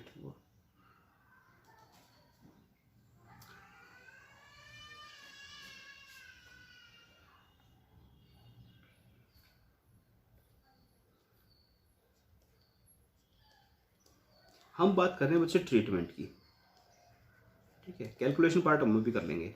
मैंने कहा कि ट्रीटमेंट किसका होगा, एक तो होगा हमारा नॉर्मल लॉस का, नॉर्मल लॉस, मैं एक सिंपल सा एग्जांपल ले लेता हूँ जिसमें कैलकुलेशन कम रहेगी, और एक रहेगा एबनॉर्मल लॉस, एक होता है एबनॉर्मल लॉस। मैंने कहा जी मेरा नॉर्मल लॉस हुआ 50 यूनिट्स का। ठीक है, 50 यूनिट्स मेरा हमारे एग्जाम्पल में हमने क्या कहा था, 50 यूनिट्स का नॉर्मल लॉस है, और 300 यूनिट्स का क्या है, एबनॉर्मल लॉस है। ठीक है, अब बच्चे मैं क्या करूंगा, मैं इस 50 यूनिट्स को कर लूंगा एब्जॉर्ब। मतलब मैंने क्या कहा, मैंने खरीदी थी 1000 यूनिट्स, 1000 यूनिट्स मेरे पास कितने रिसीव हुई 950, तो मैं कहूँगा कि मेरी जो 1 लाख कॉस्ट है ना बच्चे, वो मेरी कितने की है, 950 यूनिट्स की है। तो ये मेरा एडजस्टेड रेट आ जाएगा। ठीक है, नॉर्मल लॉस को आप कहीं भी P&L वगैरह में नहीं लेके जाओगे, कॉस्टिंग P&L में कुछ भी चार्ज नहीं करोगे। नॉर्मल है यार, कॉस्टिंग P&L में कहाँ से चार्ज कर दोगे, नॉर्मली ऐसा होता है। लेकिन ये 300 यूनिट्स जो हैं ये आपको लेनी पड़ेगी एडजस्टेड रेट पे, और इसको कॉस्टिंग P&L में दिखाना पड़ेगा। इसे आप नॉर्मली प्रोडक्शन में क्यों नहीं दिखा सकते, क्योंकि बच्चे हर बार 300 यूनिट्स चोरी थोड़ी ना होती है। हर बार अगर प्रोडक्शन कॉस्ट में आप ऐड करोगे इस 300 यूनिट्स की कॉस्ट को इस बार, तो आपका प्रोडक्ट महंगा हो जाएगा, महंगा होगा तो बिकेगा नहीं। तो क्या ये गलती है प्रोडक्शन की, प्रोडक्शन डिपार्टमेंट की, उन्होंने महंगा प्रोडक्ट आपको बना के दिया है? नहीं। गलती किसकी है बच्चे, गलती है परचेज डिपार्टमेंट की, ट्रांसपोर्ट की, कि उसने वो आपको पूरी यूनिट्स ला के नहीं दी। पर प्रोडक्शन की तो कोई गलती नहीं है ना। आप कोई चीज़ अगर महंगी बनाएंगे तो महंगी सेल करने की कोशिश करेंगे। तो बच्चे इसलिए हम क्या करते हैं, इन 300 यूनिट्स की जो कॉस्ट है, 300 यूनिट्स इंटू एडजस्टेड प्राइस, हम उसको चार्ज करेंगे कॉस्टिंग P&L में, हम उसको ले जाएंगे कॉस्टिंग प्रॉफिट एंड लॉस में। ठीक है, एक सिंपल सी मैंने आपको बात बताई। एक और एग्जांपल दे देता हूँ थोड़ा सा। मैंने कहा जी 1000 यूनिट्स हमने परचेज की, ठीक है, और 1000 यूनिट्स हमने, ये है यूनिट्स, और at the rate of suppose आपने परचेज की है 90, ठीक है, लेकिन आपके पास रिसीव हुई है 900 यूनिट्स, 900 यूनिट्स आपके पास रिसीव हुई हैं। तो आप क्या कहोगे, एडजस्टेड प्राइस कैसे निकालोगे? आप कहते हो सर देखो हमारी कॉस्ट कितनी है, हमारी कॉस्ट है 90,000 और हमें यूनिट्स कितनी रिसीव होती है नॉर्मली, 900। इसका मतलब मेरी कॉस्ट पर यूनिट क्या है, 100 रुपीज़। ठीक है, अब मैं कहता हूँ जी हमें नॉर्मली तो 900 यूनिट्स रिसीव होती थी, इस बार मेरी 300 यूनिट्स लॉस हो गई है रास्ते में एक्स्ट्रा। ठीक है, तो अब मैं इसको कैसे वैल्यू करूंगा, मैं इसको कहूंगा जी 300 यूनिट्स इंटू 100 की मेरी एक यूनिट है, 30,000 मेरा लॉस हुआ है कॉस्टिंग P&L।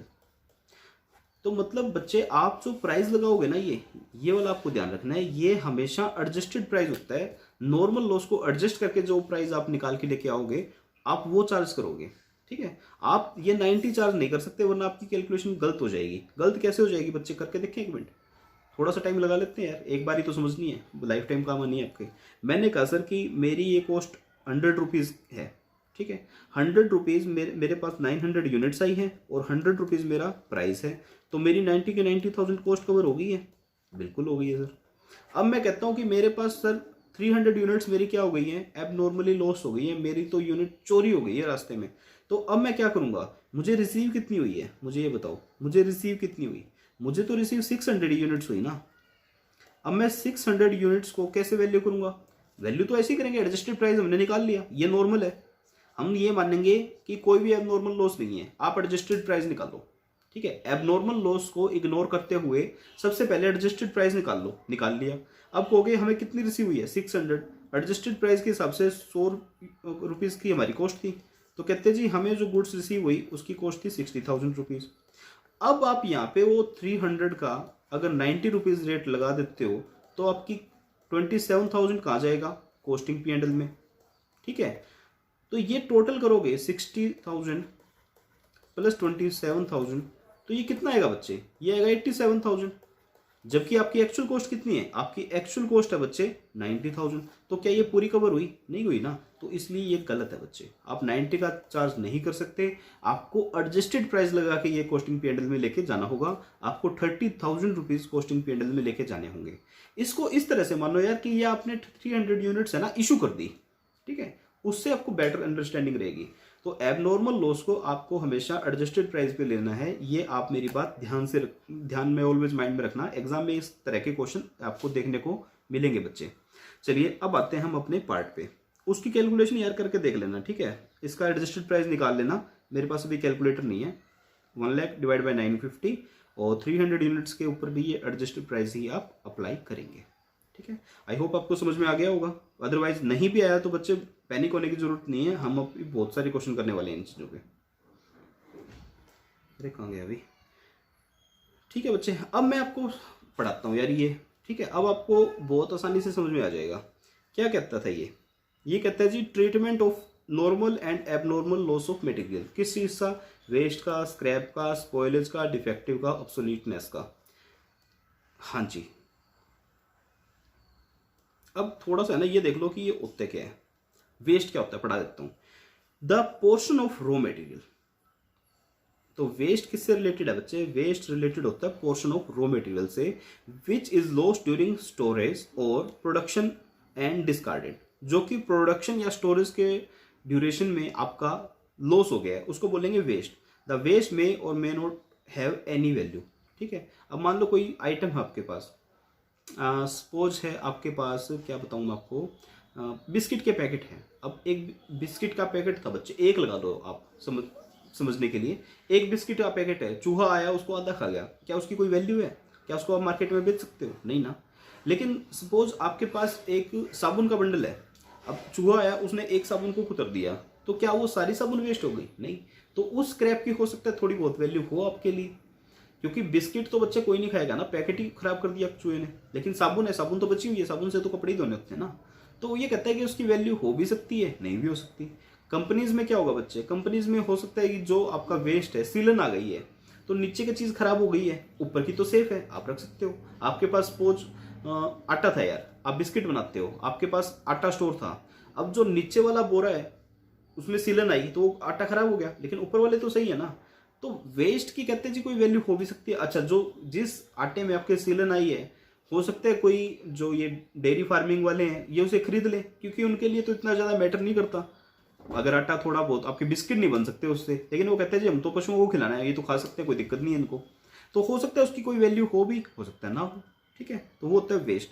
किससे रिलेटेड है बच्चे, रॉ मटेरियल से रिलेटेड है, प्रोडक्शन या स्टोरेज के ड्यूरिंग आपका इसका लॉस हो रहा है।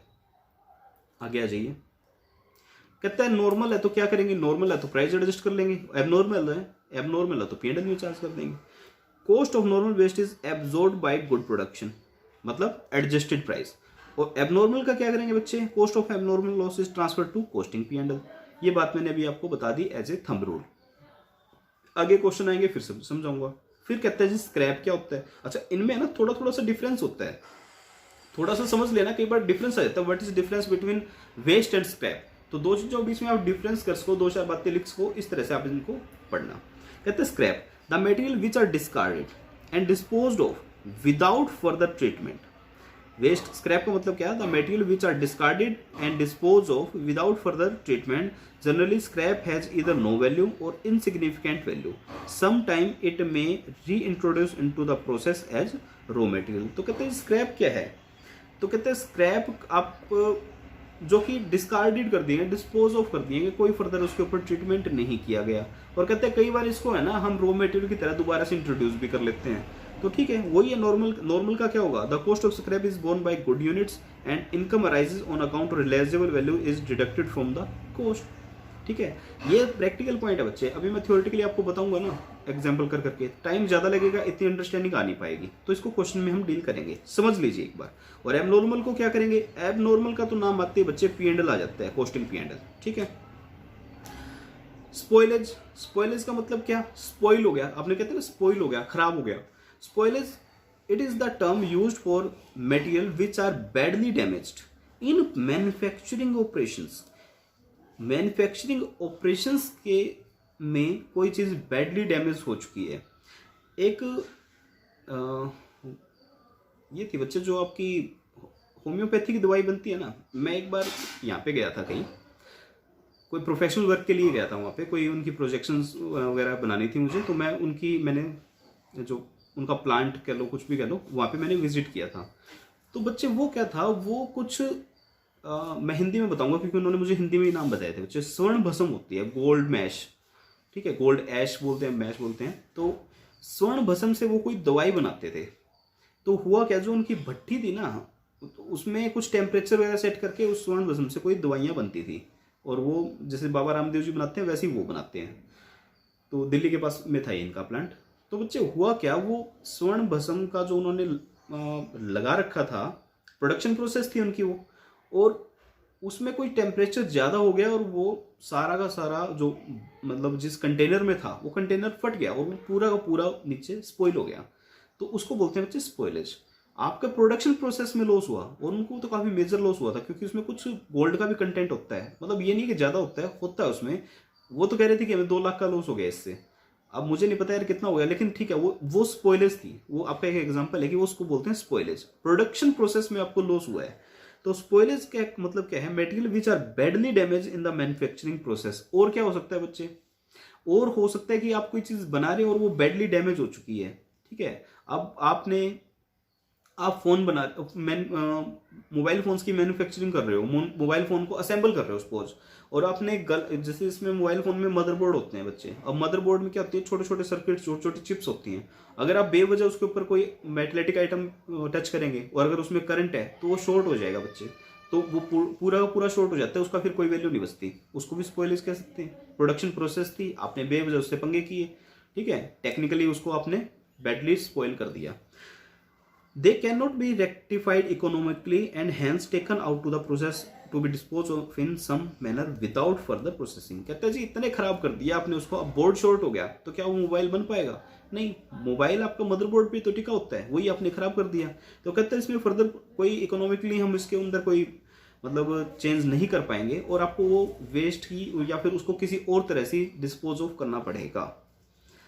ट्रीटमेंट क्या होता है? Normal spoilage which is inherent in the operation cost are included in the cost, either charging the loss due to spoilage to the production order or by charging it to the production overhead so that it spread over the all product। कहता है जी spoilage को या तो आप overhead में include कर दो या फिर गुड आइटम्स पे काउंट कर लो। स्पॉइलेज का भी हम ट्रीटमेंट देख लेंगे, प्रैक्टिकली आपको ज्यादा समझ में आएगा। होता क्या एक बार वो देख लीजिए, और एबनॉर्मल का तो बच्चे कुछ कहने की जरूरत ही नहीं है, ये कॉस्टिंग में जाएगा।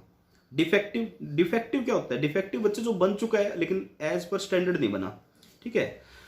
अब ये क्या होता है, अब मान लो बच्चों मैं टेडी बनाने लग जाऊं, टेडी बियर बनाने लग जाऊं, तो मेरे को टेडी बियर थोड़ी ना बनाने आएंगे, तो जो बन के आएगा वो मतलब टेडी बियर तो नहीं होगा, टेडी एलिफेंट या कुछ और हो सकता है, ठीक है। तो ये कहता है कि डिफेक्टिव क्या होता है? डिफेक्टिव का मतलब जो स्टैंडर्ड्स हमने सेट किए हैं उसके अकॉर्डिंग आपकी चीज नहीं बनी, तो वो क्या होगा? डिफेक्टिव होगा। तो defective it signifies those units और portion of production which do not meet the quality standards। Defective arise due to substandard material, bad supervision, bad planning, poor workmanship, inadequate equipment and careless inspection। तो इन आपके units defective कब होंगे बच्चे? Defective होंगे या तो आपको सही से बनाने नहीं आते, या सुपरविजन नहीं है, या रॉ मटेरियल खराब है। अब रॉ मटेरियल खराब है तो यार अच्छी चीज कहाँ से बन के आ जाएगी, ठीक है। या फिर प्लानिंग सही नहीं है, बैड सुपरविजन है, मटेरियल सबस्टैंडर्ड है, तो इन सब चीज़ों से हमारे डिफेक्टिव प्रोडक्ट्स बन जाते हैं। डिफेक्टिव बच्चे ऐसा नहीं है कि डिफेक्टिव को उठा के बाहर फेंक दो। आप कई बार देखते हो यार, कई चीज़ें ना मार्केट में बड़ी सस्ती मिल रही होती है। मैं हरियाणा में रहता हूँ, ठीक है, यहाँ पे मेरे पास में एक इलेक्ट्रॉनिक्स की शॉप है, वो बच्चे हर चीज़ को है ना बड़ा सस्ता बेच रहा है, ठीक है। वो फ्रिज है जो मार्केट में 25 का, वो 20 का बेच रहा है। रीज़न क्या है बच्चे? वो डिफेक्टिव माल बेचता है। कई बार आप कपड़े के बारे में भी सुनते हो, ठीक है, जो क्लोथ्स होते हैं आपके, आपने सुना होगा इस दिल्ली में एक मार्केट है, मुझे नाम याद नहीं आ रहा उसका, प्रगति मैदान के पास में है शायद, वो करोल बाग मार्केट है, और एक और है बच्चे वो 12 खंबा रोड के आसपास कनाट प्लेस में है, अंडर बेसमेंट में बच्चे मार्केट, मुझे उसका नाम नहीं पता। अच्छा, वो भी बहुत सस्ती चीज़ें सेल करते हैं। तो वो किस लिए करते हैं? वो डिफेक्टिव माल होता है बच्चे, कहीं ना कहीं उसमें छोटा सा डिफेक्ट होता है, पता नहीं चलता, वो उसको बोलते हैं डिफेक्टिव। तो डिफेक्टिव का मतलब ये नहीं है कि वो चीज़ पूरी तरह से यूजलेस हो गई है, वो सब स्टैंडर्ड हो गई है। अब सब कुछ बंदे होते हैं वो सब स्टैंडर्ड को खरीद लेते हैं, वो कहते हैं हमारे तो काम की है भाई ये सब स्टैंडर्ड चीज़ भी। तो डिफेक्टिव की वैल्यू होती है, ठीक है। तो डिफेक्टिव को कम वैल्यू पे हम सेल कर सकते हैं। आगे बढ़िए, उसको पता चल जाएगा। क्या कहते हैं? Defective which can be remade, दोबारा से उसके ऊपर रिवर्क करके आप उसको ठीक भी कर सकते हो, ठीक है। जैसे कि एक फ्रिज है, ट्रांसपोर्टेशन में उसके ऊपर डेंट लग गया, डेंट लगने के कारण उसका पेंट उखड़ गया, तो अब या तो उसको एज डिफेक्टिव सेल करो या फिर उसके ऊपर पेंट दोबारा कर दो, उसका डेंट निकाल दो, हो जाएगा ठीक। लेकिन बच्चे जब तक वो पेंट वो स्क्रैच नहीं निकलेगा, स्क्रैच रिमूव नहीं होगा, जब तक कि उसका डेंट नहीं निकलेगा, वो डिफेक्टिव है आपके लिए, ठीक है। As per the quality standard by using additional material as known as rework कर सकते हो। रिवर्क इंक्लूड रिपेयर हो सकता है, रिकंडीशनिंग हो सकता है, रिफर्बिशिंग भी हो सकता है। आप कई बार सुनते हो आपका फोन खराब हो गया, ठीक है, कंपनी कहती है आपको नया फोन देंगे, तो क्या आपका फोन लेके वो फेंक देते हैं? नहीं, वो रिवर्क कर लेते हैं, उसको रिफर्बिश कर देते हैं। आपने ये रिफर्बिश वर्ड तो बहुत बार सुना होगा कि ये फोन है ना रिफर्बिश्ड है। एप्पल के फोन आते हैं बच्चे, आईफोन आते हैं, ठीक है, काफी महंगे होते हैं, मैंने सुना 1-1 लाख रुपए के फोन आते हैं यार, ठीक है। तो 1-1 लाख रुपए के फ़ोन वो कहते हैं जी आपका फ़ोन कभी हैंग हुआ या कोई दिक्कत आई तो हम आपको नया फ़ोन दे देंगे। मैंने सुना है बच्चे, मुझे नहीं पता ऐसा होता है नहीं होता। आप एप्पल का फ़ोन देते हो, आपको नया फ़ोन मिल जाता है। तो क्या आप वाला फ़ोन फेंक दिया जाता है क्या? नहीं, उसको रिफर्बिश किया जाता है। उसके जो पार्ट खराब है उसको चेंज करके वो दोबारा से मार्केट में सेल कर देते हैं, कुछ रेट कम में सेल कर देंगे। मैंने एक बार अमेजोन पे देखा था, कोई टैब थी तो उसका प्राइस काफ़ी लो था। मैंने देखा है मैं यार इतना प्राइस लो कैसे हो सकता है, जो मतलब उसका मार्केट रेट उस टैब का 50,000 रुपीज़ था और वो सेल कर रहे थे उसको 32,000 में। तो मैंने उसको ओपन किया, मैंने देखा भाई क्या चीज़ है, तो उसमें लिखा होता है कि ये रिफर्बिश्ड है। रिफर्बिश्ड का मतलब क्या, बच्चे वो पहले ख़राब हुई थी, फिर कंपनी ने अपने पास रिकॉल की, रिकॉल करके उसको ठीक किया, अब वो दोबारा सेल कर रहे हैं, इसलिए वो कम प्राइस पे सेल कर रहे हैं। तो वो बच्चे पुरानी है, मतलब ओल्ड है। तो रिफर्बिश्ड आइटम भी आपकी रिफर्बिश करके भी आप सेल कर सकते हो। ट्रीटमेंट क्या, वही बच्चे, the cost less realizable value on sale of defective are charge to the material cost और कॉस्ट ऑफ गुड प्रोडक्शन। कहते हैं जी आपका जो डिफेक्टिव है उसकी कॉस्ट है मान लो 1,000 रुपीज़, और जो डिफेक्टिव से रिलाइज हो जाएगा वो है 400। तो कहते हैं जी 600 आप गुड यूनिट्स पे चार्ज कर दो और बाकी तो आपका नॉर्मल है ही। ये क्या है, ये रिलाइजेबल वैल्यू है। अब डिफेक्टिव की कोई ना कोई रिलाइजेबल वैल्यू तो होती है ना, कोई चीज़ डिफेक्टिव होती है। आप क्या करते हो, आपको पता चल जाए कोई छोटा सा डिफेक्ट है, आप तो उसको कौड़ियों के भाव खरीदने पे तुल जाओगे। ठीक है, अब एक मोबाइल है सपोज, उसकी नॉर्मल कीमत 20,000 है, आपको पता चल जाएगी इसमें कोई छोटा सा डिफेक्ट है, कोई कोने से थोड़ा सा स्क्रैच लगा हुआ है, आप क्या कहोगे, 5,000 में ले सकता हूँ सर, सेल करो। तो ऐसा होता है ना। तो डिफेक्टिव के बच्चे कोई रिलाइजेबल वैल्यू होती है, तो कहता है जी उसकी कॉस्ट में से वो रिलाइजेबल वैल्यू लेस करो और जो बची हुई अमाउंट है ये गुड यूनिट्स पे स्प्रेड कर दो। प्रैक्टिकल क्वेश्चन करेंगे बच्चे जब उसकी बताऊंगा मैं आपको। ये सारी बातें मैं बता चुका हूँ यार, पढ़ लेना, वही सिंपल सी बातें हैं, ये इंपॉर्टेंट है। ठीक है, स्क्रैप और वेस्ट में क्या डिफरेंस है पढ़ लेना, बिल्कुल सिंपल सी बातें हैं, कितनी बार डिस्कस करेंगे इनको। फिर कहते हैं स्क्रैप और डिफेक्टिव में क्या बातें हैं, मैं सब चीज़ें बता चुका हूँ, आप खुद पढ़ेंगे इसको। फिर आती है बात ऑब्सोलीनेस, ऑब्सोलसेंस। ठीक है, मेरे को उसकी प्रोनाउंसिएशन ढंग से नहीं आ रही यार। ठीक है, ऑब्सोलसेंस ये क्या होता है, ऑब्सोलीट यार। ठीक है, हिंदी में बोलते हैं ऑब्सोलीट, हिंदी वर्ड है हमारे लिए। ऑब्सोलीट क्या होता है, ऑब्सोलेंस क्या होती है बच्चे, ऑब्सोलीट का मतलब होता है अप्रचलित होना। अब जैसे आपने किसी टाइम में यार, वो आप जब बच्चे थे, ठीक है, जब तो आप एक वो वॉच यूज करते थे, उसको रिस्ट वॉच कहते हैं, जिसके अंदर नंबर आते थे, आजकल वो यूज़ नहीं होती। और एग्जांपल देता हूँ, टीवी थे बच्चे, पहले इतने मोटे मोटे टीवी आते थे। ठीक है, जब मैं बचपन में था हमारे घर पे भी था एक बच्चे, मोटा सारा टीवी था, कांच का होता था पूरा, फुल ऑफ पावर कंज्यूम करता था वो, बढ़िया वाली, और ब्लैक एंड वाइट था बच्चे। ठीक है, तो मैं काफ़ी पुराना बच्चा हूँ बच्चे, मेरा 1989 का बर्थडे है। ठीक है, तो आपके टाइम में हो सकता है आपने एलईडी देखी हो सिर्फ सीधे आके। तो आजकल वो टीवी देखने को नहीं मिलते बच्चे, ब्लैक एंड वाइट, तो वो क्या हो गया, वो ऑब्सोलीट हो चुके हैं। तो ऑब्सोलीट बच्चे, technological item time to time obsolete होती रहती है। तो obsolescence is defined as the loss in the intrinsic value of the asset due to its suppressions. मतलब आपकी जो वैल्यू, इंट्रिंसिक वैल्यू है वो कम हो गई है, किसके कारण से, टाइम के कारण से। अच्छा ऐसे तो सीधा ट्रीटमेंट पे आ गया, ट्रीटमेंट नहीं, थोड़ा सा ऑब्सोलीटनेस को समझो। अब बच्चे कोई बार होता है कि हम कोई चीज़ बना रहे हैं, ठीक है, अब जैसे मैं एलईडी, और आजकल तो जैसे एलईडी मान लो यार, कोई बंदा एलईडी बना रहा है, तो अब तो एलईडी से भी नई टेक्नोलॉजी आ चुकी है, प्लाज्मा आ चुकी है, कर्व टीवी आ चुके हैं, तो उसका एलईडी वाला कंसेप्ट है वो ऑब्सोलीट हो चुका है।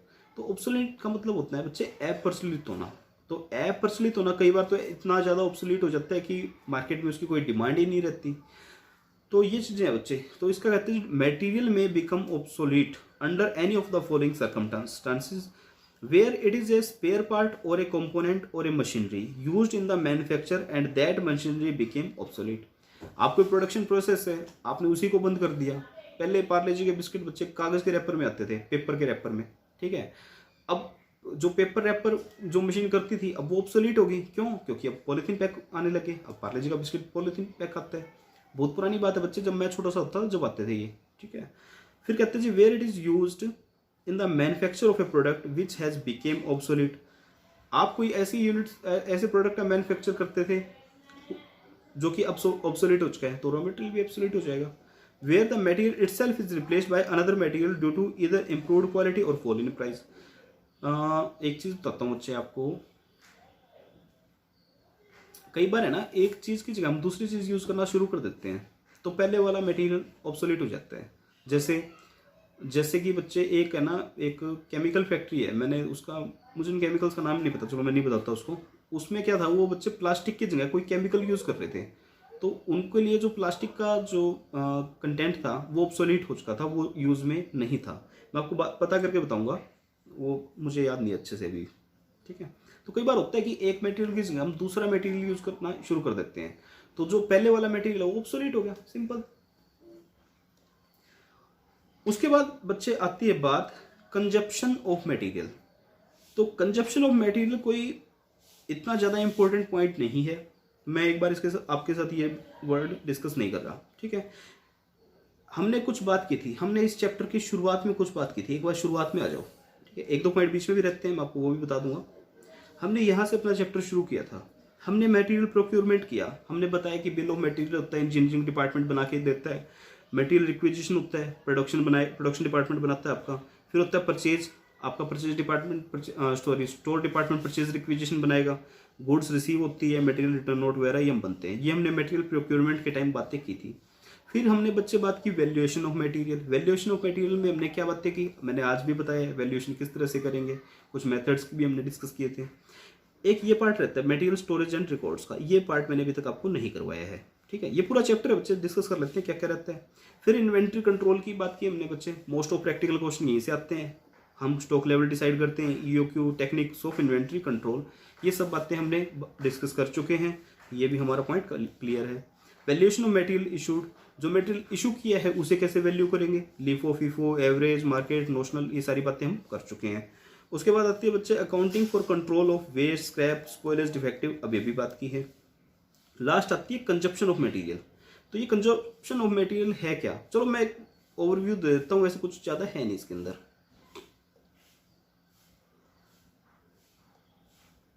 कंजप्शन ऑफ मटेरियल क्या है बच्चे, फटाफट से पढ़ लेते हैं, कोई ज़्यादा इंपॉर्टेंट पॉइंट नहीं है ये।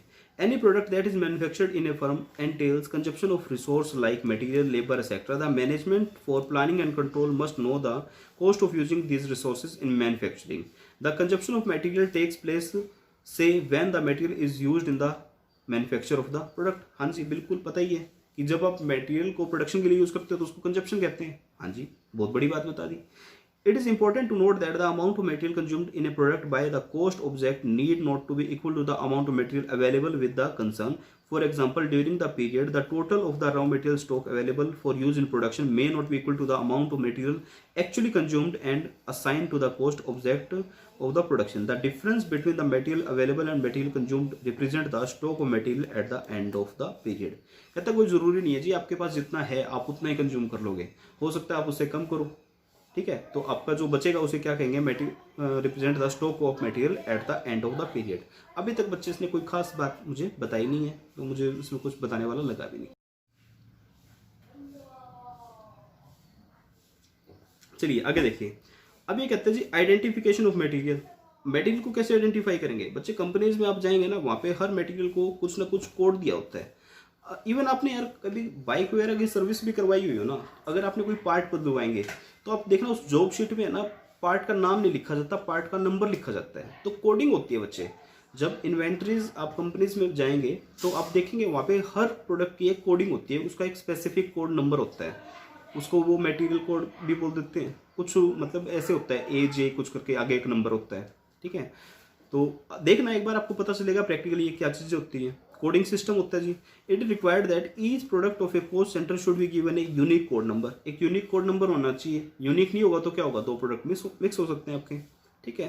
तो ये सब बातें यार बिल्कुल जर्नल है, मैं मेरे को पढ़ाने का बिल्कुल भी मन नहीं कर रहा, तो आप एक बार इसको खुद से एक बार रीड आउट कर लीजिएगा, ठीक है। छोटी छोटी बातें, मटेरियल कंजप्शन ऑफ मटेरियल है, कंजप्शन शीट दे रखी है, और basic of consumption entries in financial account. इसके लिए हमारे पास integrated and non integrated accounts का पूरा चैप्टर है, उसके अंदर आप ये अकाउंटिंग की सारी बात करेंगे। तो ये कोई इंपॉर्टेंट पॉइंट नहीं था, इसलिए मैं आपको अच्छे से नहीं करवा रहा, ठीक है। अब बात आती है बच्चे, एक बीच में पॉइंट मैंने छोड़ा था, मैं अब उसकी बात करूंगा आपके साथ, और वो इंपॉर्टेंट भी है बच्चे पॉइंट आपका, ये रहा।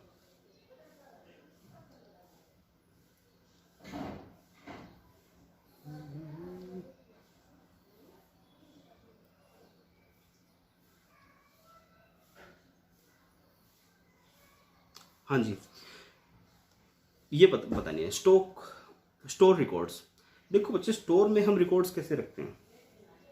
अब स्टोर जो आपका गोडाउन है, स्टोर का मतलब होता है गोडाउन, उसमें आप कैसे रखते हो रिकॉर्ड, वो हम बात करने जा रहे हैं बच्चे। ये बिन कार्ड है, ये मोस्ट इम्पोर्टेंट है, बहुत ज़्यादा इंपॉर्टेंट क्वेश्चन है बिन कार्ड। इनफैक्ट मुझसे एक इंटरव्यू में भी ये क्वेश्चन पूछा गया था कि व्हाट इज़ बिन कार्ड। तो बिन कार्ड बच्चे एक इंपॉर्टेंट पॉइंट है। और इसके आगे आता है बच्चे स्टॉक कंट्रोल कार्ड्स और स्टोर लेजर। तीनों ही बातें मोस्ट इंपॉर्टेंट है। कई बार पूछ लिया जाता है कि what is the difference between bin card and store ledger. ये क्वेश्चन एग्जाम में 3 से 4 बार देखने को मिला है, आगे भी देखने को मिल सकता है बच्चे थ्योरेटिकली, क्योंकि इस चैप्टर का सबसे इंपॉर्टेंट क्वेश्चन है ये, what is bin card and what is the difference between bin card and store ledger. तो अच्छे से इसको एक बार समझ लीजिएगा। बिन कार्ड बच्चे आपने कभी इस तरह का वर्ड सुना नहीं होगा, इसलिए अटपटा सा लगता है कि ये क्या है यार, समझ में नहीं आएगा। नहीं, बिल्कुल सिंपल सा होता है।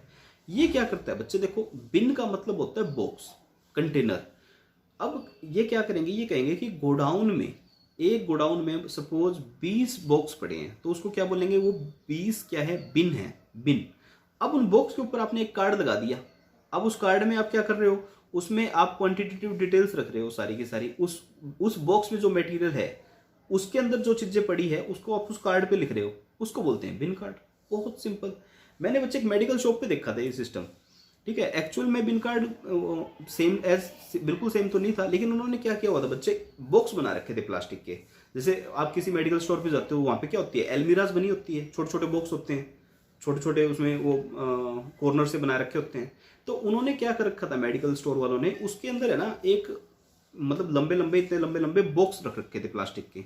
अब कौन से बॉक्स में क्या, कौन सी मेडिसिन हैं, ये ऐसे तो नहीं पता चलेगा, या तो एक एक को खोल के देखो, या उनका कोई पर्टिकुलर सिस्टम होता होगा। तो बच्चे उन्होंने क्या किया हुआ था, उन्होंने बाहर है ना एक पेपर लटका रखा था, कार्ड। उस कार्ड पे उन्होंने लिख रखा था कि इस बॉक्स में कौन कौन सी दवाइयां हैं। तो वो भी एक बिन कार्ड का सिस्टम ही है बच्चे, क्योंकि उन्होंने क्वांटिटी नहीं लिख रखी थी। अगर वो क्वांटिटी होती तो वो प्रॉपर क्या होता बच्चे, बिन कार्ड सिस्टम ही होता, ठीक है। लेकिन उन्होंने क्वांटिटी नहीं लिख रखी, तो उन्होंने क्या कर रखा था, उस डिब्बे के बाहर एक कार्ड लटका रखा था और उसमें लिख रखा था कि इसमें कौन कौन सी दवाइयां हैं। तो बच्चे, अब दवाइयां ढूंढने में बड़ी आसानी रहती है, ठीक है। तो उस चीज को हम बोलते हैं बिन कार्ड सिस्टम। एक बार पढ़ लो, उसके बाद मैं आपको थोड़ी सी और इसकी एल्बोरेशन बताता हूँ। क्या कहते हैं जी, बिन कार्ड क्या होता है। आपको इतना है ना यार, ये बुक की ही लैंग्वेज याद करनी पड़ेगी। स्टॉक कंट्रोल कार्ड्स और स्टोर लेजर की भी आपको बुक की ही लैंग्वेज याद करनी पड़ेगी। मैं इस चीज़ में रिस्क नहीं लेना चाहता, क्योंकि एग्जाम के लिए बहुत इंपॉर्टेंट क्वेश्चन है। आप अपनी लैंग्वेज कहीं लिखो और एग्जामिनर को पसंद आए, ठीक है। हो सकता है कि कई बार एग्जामिनर ऐसे होता है यार, अब इस बार तो मई के आपके एग्जाम कैंसिल हो गए, आईसीआई वैसे ही खुंदस खाए बैठा आपसे। तो बच्चे रिस्क मत लेना, ये बुक वाली लैंग्वेज थोड़ी सी याद कर लेना। कहते हैं जी, bin card is a quantitative, quantity record of inventory which shows, क्या शो करता है, quantity of inventory available in a particular bin. Bin का मतलब क्या है बच्चे, box. Bin refer to a box, अच्छा लिख भी दिया इसने, container space where material are kept, card is placed with each of the bin. कहता है जी, कार्ड चिपका दिया जाता है उसके ऊपर, to record the detail of material like receipt, issue and return. कहता है जी, क्या आपने रिसीव किया, क्या इशू किया, क्या रिटर्न कर दिया, उसके ऊपर आप उसकी डिटेल रखते हो। Is maintained by the store department. तो सबसे इंपॉर्टेंट बात क्या है बच्चे, स्टोर डिपार्टमेंट मेंटेन करता है, क्वांटिटेटिव रिकॉर्ड होता है। और क्या क्या चीजें रिकॉर्ड करते हैं बच्चे, रिसिप्ट करते हैं, इशू करते हैं और रिटर्न करते हैं। और बिन का मतलब क्या है, बिन रेफर टू ए बॉक्स और कंटेनर और स्पेस, ठीक है। 4 बातें यार आपको आई थिंक याद ही होगी अभी तक, तो आप बहुत शार्प माइंडेड बच्चे हो, मुझे पता है।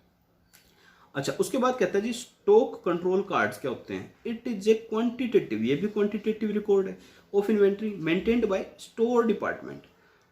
बिन कार्ड कौन बनाता था बच्चे, ये भी स्टोर डिपार्टमेंट बनाता था। स्टॉक कंट्रोल कार्ड्स कौन बनाता था, ये भी स्टॉक डिपार्टमेंट बनाता है, store department. For every item material, in other words it is record which shows the overall inventory position in the store. Recording includes receipt, issue, return, in hand and order given. Stock control card का मतलब क्या, आप each inventory item के लिए एक stock control card बनाएंगे। उसमें आप चेक करोगे कि कितना आपको इशू हुआ, कितना रिसिप्ट हुआ, कितना रिटर्न हुआ। तो आपको पता चलता रहेगा कि पर्टिकुलर आइटम की कितनी इन्वेंट्री आज की डेट में आपके पास इन हैंड है।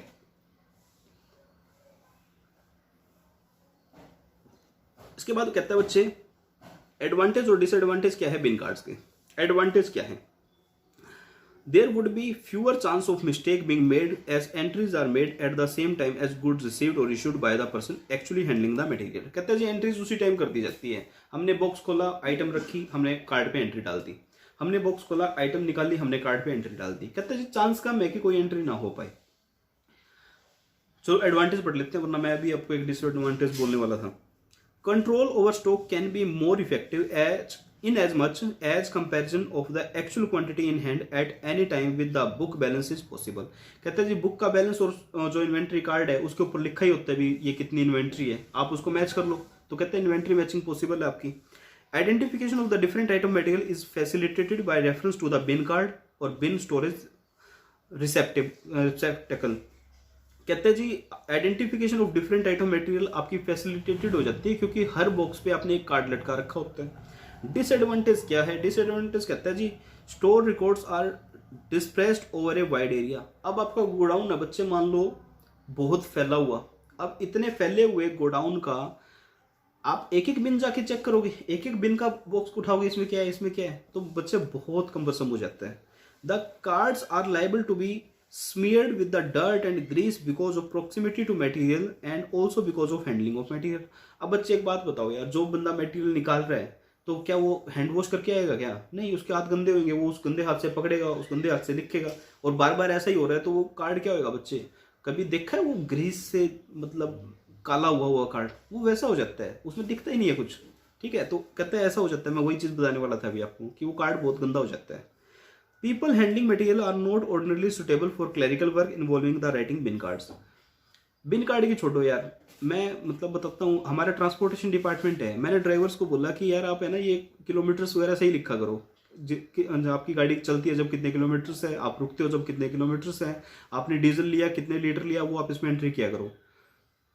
5-6 दिन बाद मैंने उनका रजिस्टर चेक किया, बच्चे क्या उन्होंने बढ़िया काम कर रखा था, बस क्या बताऊँ यार। तो ये जो ऐसे बंदे होते हैं ना जो हैंडलिंग करते हैं मटेरियल की, ये इतने क्लैरिकल वर्क के लिए बने नहीं होते। हमारे लिए वो क्या है बच्चे, हमारे लिए वो कुछ भी नहीं है। ठीक है, हमारे लिए कुछ भी नहीं है वो, लेकिन उनके लिए बहुत बड़ी चीज़ है क्योंकि वो इतने ज़्यादा पढ़े लिखे नहीं होते बेचारे। तो कहते हैं जी ये वो बंदे क्लैरिकल वर्क के लिए नहीं बने होते, तो हो सकता है वो एंट्री करे ही ना, या फिर करे तो एंट्रियाँ गलत कर दे। फिर कहते हैं जी एडवांटेज और डिसएडवांटेज स्टॉक कंट्रोल कार्ड्स की क्या है। कहते हैं एडवांटेज है जी record are kept in more compact manner so that reference to them is facilitated. Stock control card की बात चल रही है बच्चे। कहते हैं जी जो आपके रिकॉर्ड्स हैं वो कॉम्पैक्ट मैनर में रखे जाते हैं। ठीक है, तो रेफरेंस फैसिलिटेटेड होती है। Records can be kept in A neat and clean. अच्छा, वहाँ पे वो गंदे हो जाते थे, ये स्टॉक कंट्रोल कार्ड गंदे नहीं होते जी। By way man solely engaged in clerical work so that the division of workers between records keeping and actual material handling is possible। ठीक है, आई होप सिंपल सी बात है यार, क्या बताऊँ उसका। As the record are at one place, it is possible to get an overall idea of the stock position without the necessity of going round the store। कहते हैं एक जगह रिकॉर्ड होता है, ईच आइटम का रिकॉर्ड होता है, तो आपको स्टोर में घूमने की जरूरत नहीं है, आपको एक जगह मिल जाएगा। डेडिकेटेड पर्सन है तो गलतियों के चांस भी कम होते हैं आपके। डिसएडवांटेज क्या है? On the spot comparison of the physical stock of an item with its book balance is not facilitated. Physical identification of material in stock may not be as easy as the case of bin cards as the stock control cards are housed in cabinets or tray। ठीक है, तो कहते हैं जो cards होते हैं वो किसी कैबिनेट या ट्रे में रखे होते हैं, तो आप इतनी अच्छे से जिस तरह से बिन कार्ड से हम स्टॉक वैल्यू कर सकते हैं, देख सकते हैं, आइडेंटिफाई कर सकते हैं, उस तरह से इतना अच्छा नहीं हो पाएगा। फिर आते हैं बच्चे स्टोर लेजर। स्टोर लेजर क्या होता है? Store ledger is maintain to record of both quantity and cost of material received issued and those in stock. देखो बच्चे, जो आपका बिन कार्ड था और जो ये आपका स्टॉक कंट्रोल कार्ड थे, इसमें सिर्फ क्वांटिटेटिव होता है, लेकिन इसके अंदर कॉस्ट नहीं दी होती। कॉस्ट आपकी कहाँ रिकॉर्ड होती है? कॉस्ट होती है आपकी स्टोर लेजर में। तो ये इस चीज़ को जो आपकी शॉर्टकमिंग थी ये इसको कंप्लीट करता है। कहता है जिसमें रिसीव्ड इशू और स्टॉक की जो वैल्यू है वो भी आपको बताई जाती है। It is being a subsidiary ledger to the main cost ledger. ये सब्सिडरी होता है जो आपका मेन कॉस्ट लेजर है, कॉस्ट अकाउंटिंग डिपार्टमेंट जो मेंटेन कर रहा है, कहता है जी उसका सब्सिडरी होता है। It is maintained by the cost accounting department. The source document for posting the ledger are goods receive notes material requisition notes etcetera. तो कहते हैं जी इसके अंदर आपकी कुछ एंट्रीज डाली जाती है, उनका बेस क्या होता है, वो गुड्स रिसीव नोट है, मटेरियल रिक्विजिशन नोट्स हैं, इनके बेस पे आप उसमें एंट्रीज डालते हो। The first two form are records of quantities received issued and those in balance, but in the third record store ledger value of the receipt issue and closing balance is also maintained। ये बात मैंने अभी आपको बताई है वही है। Usually record of quantities I bin card and store ledger cards are kept by the storekeeper in the store department while the record of both the quantity and value is maintained by the cost accounting department। तो कहते हैं जी जो आपका बिन card है और store control card है वो आपका स्टोर कीपर बनाता है, स्टोर कीपर मेंटेन करता है, लेकिन जो स्टोर लेजर है वो आपका कौन मेंटेन करता है, ये कोस्ट अकाउंटिंग डिपार्टमेंट मेंटेन करता है। ये बच्चे मोस्ट इंपॉर्टेंट है, ये अच्छे से याद करके जाना, 5 मार्क्स में आपको कभी भी देखने को मिल सकता है। ठीक है, तो बिन कार्ड और स्टोर लेजर में बता चुका हूँ, आप इसको डिफ्रेंशिएट कर लीजिएगा, 5 से 6 बार इसको पढ़िएगा कम से कम। ठीक है, और एग्जाम में इसको बिल्कुल पढ़ के जाना है। मैंने किसी भी थ्योरी के लिए इतना स्ट्रेस नहीं किया कि इतना उसको मतलब आपको बोला नहीं है कि ये इंपॉर्टेंट, ये बहुत ज़्यादा इंपॉर्टेंट पॉइंट है आपका। ठीक है, उसके बाद आता है बच्चे हमारा, ये मैं आपको बता चुका हूँ,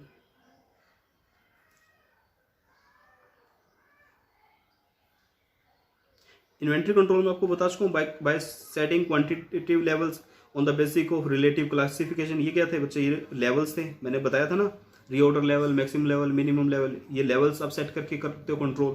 कहते हैं इन्वेंट्री कंट्रोल कैसे करोगे। इन्वेंट्री कंट्रोल का मतलब क्या होता है यार, इन्वेंट्री कंट्रोल का मतलब होता है कि हमारी जो per unit of raw material cost है वो मिनिमम रहे, बस यही मतलब होता है इन्वेंट्री कंट्रोल का। तो कैसे करोगे, आपका प्रोडक्शन ना रुके तो लेवल सेट करोगे, minimum level, maximum level, economic order, quantity वगैरह सेट करोगे।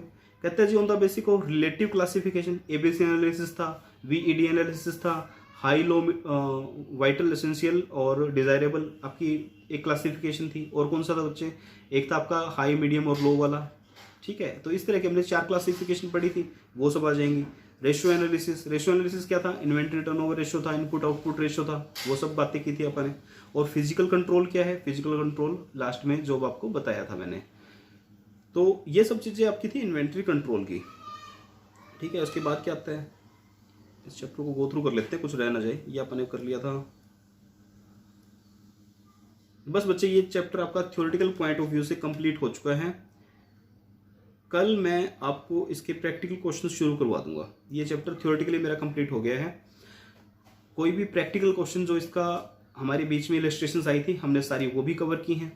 जो आपको मेरे नोट्स मिले हैं उसमें आपको बच्चे सारे इसके क्वेश्चंस मिलेंगे स्टडी मैट के।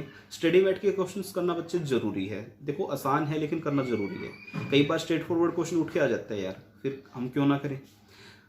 उसके अलावा मैं एक बुक रेफ़र करता हूँ बच्चे, जिस टाइम मैंने सीए की थी मैं भी उस बुक को पढ़ के ही मतलब सीए बना था।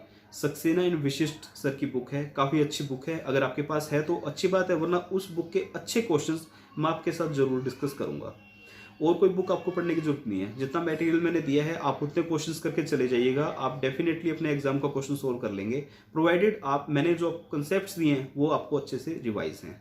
सो फ्रेंड्स, मिलते हैं कल की क्लास में, और कल से हम सिर्फ और सिर्फ प्रैक्टिकल क्वेश्चन ही डील करेंगे। मैक्सिमम क्वेश्चन हम अपनी क्लास में किया करेंगे। हो सकता है मैं आपको 1-1 घंटे की कल से 2 क्लास भी प्रोवाइड करवा दूं, बिकॉज अब इस चैप्टर में हम 3 दिन और लगाएंगे। आज है आपकी 13th सॉरी, आज 14, 15, 16, 17 ऑफ जुलाई से मैं आपको प्रोवाइड करवाऊंगा बच्चे लेबर कॉस्ट। ठीक है, तो चलिए करते हैं इतना ही आज कल की क्लास में। अच्छा, कल की क्लास में बच्चे आने से पहले सारे फॉर्मूलाज एक बार अच्छे से रिवाइज करके आइएगा, क्योंकि कल हमको करने हैं क्वेश्चंस, तो हमें फॉर्मूलाज की जरूरत पड़ेगी।